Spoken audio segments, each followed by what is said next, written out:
Assalaamu calaykum waraxmatullaahi tacaala wabarakaatu. Kulanti wacan oo wanaagsan. Maxay tahay sababta dadka qaarkood ay u xaqiijiyaan himilooyinkooda iyo ahdaaftooda qaar? Like saar muuqaalka si aan u bilowno. Haddii aad nagu cusub tahana nagu soo biir si aad uga mid noqotid bahawooyinta aan meeshan ku midownay. La wadaag saaxiibadaada.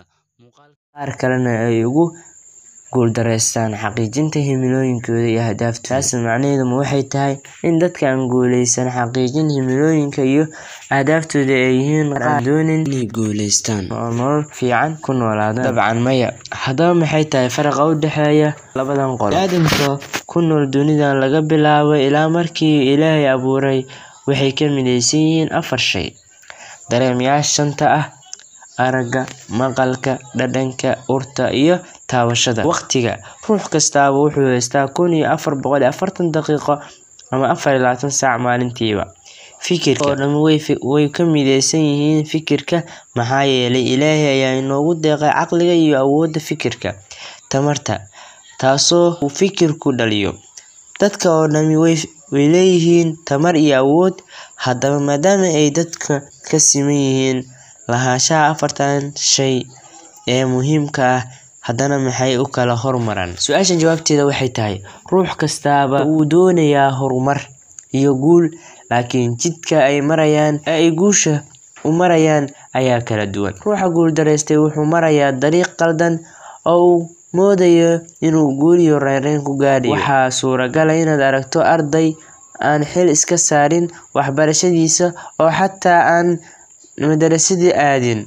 Waxaa kale oo aad arki ruux shaqaale oo aan u shaqayn sidii Ilaahay raaliga ka ahaa ee loogu talagalay. Haddana waxaad arki kuwaas oo cabanaya, isbarbar dhigaya dadka kale ee guusha gaadhay.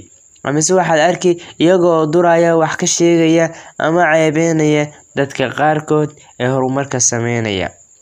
Qofka guuleystay waxaad arkaysaa isaga oo dareemihiisa shanta ah, waqtigiisa, fikirkiisa, tamartiisa u howlgelinaya sidii uu guul u gaari lahaa. Haddii ay mushkilad soo food saarsana, wuxuu si degdeg ah ugu fikiraa dariiqad uu ku xallin lahaa, uu ku wajihi lahaa culays kasta oo soo food saara.